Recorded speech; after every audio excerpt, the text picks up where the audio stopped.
बात करने वाले हैं बॉलीवुड की एक ऐसी कहानी की जिसमें ईगो है, इमोशन है, मिसअंडरस्टैंडिंग है और है एक धमाकेदार कमबैक। एक तरफ है शाहरुख खान जो कि विलन बनकर भी एक हीरो बन गया और दूसरी तरफ है सनी देओल जिसको इंडस्ट्री ने आउटडेटेड समझा और फिर उसने बताया कि भाई साहब जो रियल हीरो है वो कभी आउटडेटेड और रिटायर नहीं होता। सोचता हूँ उसके हस्बैंड को मार डालो। फैंटास्टिक! ये हुई ना मजे वाली बात। ये कहानी है उन दो दोस्तों की जो कि अपने टाइम के बहुत बड़े सुपरस्टार कभी हुआ करते थे और आज भी वो दोनों सुपरस्टार हैं। लेकिन एक फिल्म की वजह से कैसे दोनों एक दूसरे के सबसे बड़े दुश्मन बन गए, आज इसी के बारे में हम बात करने वाले हैं द मूवी बॉक्स पर। जब ये दोनों एक साथ आए तो लगा कि बॉलीवुड इंडस्ट्री का एक नया फ्यूचर लिखा जाने वाला है, लेकिन हुआ बिल्कुल ऑपोजिट। शाहरुख खान और सनी देओल के बीच में शुरुआत हुई एक दुश्मनी की, एक राइवलरी की जो कि चालू रही अगले 16 सालों तक।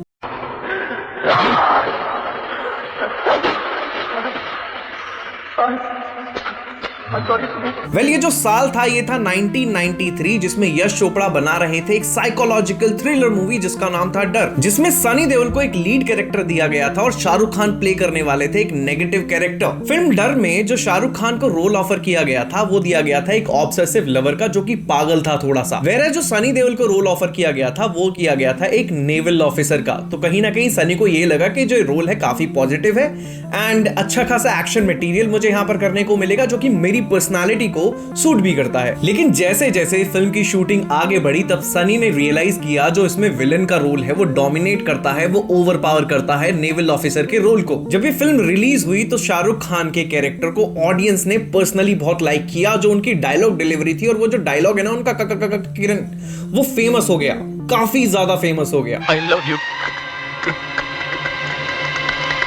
किरण।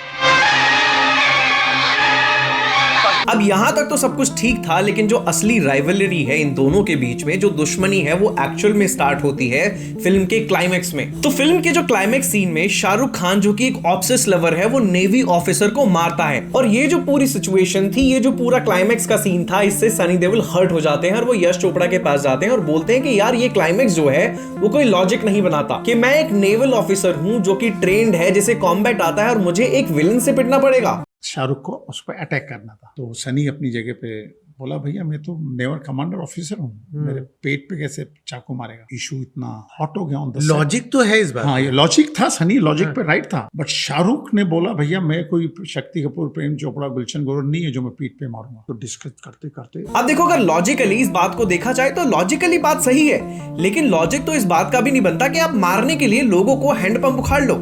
Is it making any sense? अब यश चोपड़ा ने यहाँ पर सनी देओल को समझाया कि भाई साहब ये एक सिनेमैटिक लिबर्टी है, सिनेमा में कुछ भी क्रिएटिव करने की लिबर्टी होती है डायरेक्टर के पास, तो उसे उतना ही लो। लेकिन सनी देओल हो गए इससे नाराज और कहा जाता है कि उन्होंने अपनी जेब में हाथ डाले और जेब उन्होंने अपनी फाड़ दी थी, इतना गुस्सा भरा हुआ था उनके अंदर उस टाइम पर। अब इस इंसिडेंट के बाद सनी देओल इतना हर्ट हुए कि उन्होंने किनारा कर लिया यश चोपड़ा से और शाहरुख खान से।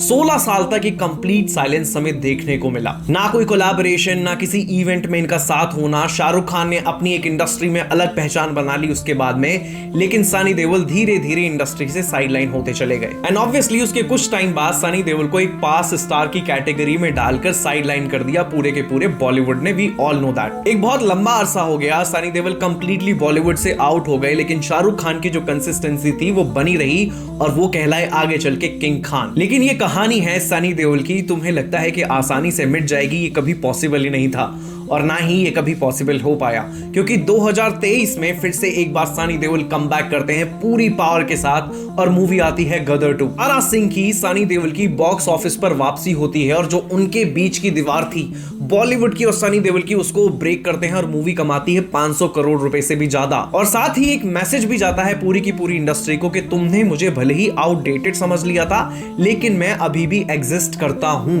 अब इस पूरी की पूरी सिचुएशन में, इस पूरी की पूरी राइवलरी में एक इमोशनल एंगल तब आता है जब शाहरुख खान खुद अप्रिशिएट करते हैं सनी देओल को और उनकी मूवी गदर को। और इतने लंबे अरसे के बाद सनी देओल खुद ही एक्सेप्ट करते हैं कि हम दोनों के बीच में एक अननेसेसरी मिसअंडरस्टैंडिंग थी जो कि अब रिजॉल्व हो चुकी है। अब ये सनी देओल का जो कमबैक था ये बहुत ही पर्सनल था और इस कमबैक ने ना जाने कितने बड़े सुपरस्टार्स की जो नींद थी वो उड़ा कर रख दी थी और Salman is one of them. जहां किसी का भाई किसी की जान जैसी सलमान खान की मूवी मूवी फ्लॉप हो चुकी थी, वहीं गदर 2 एक ऐसी मूवी बनी जो कि 500 करोड़ के क्लब में शामिल हो गई। और ये मैजिक अभी यहीं तक नहीं था, क्योंकि एक और क्लैश जो कि हमें देखने को मिलने वाला था सिकंदर का और गदर का।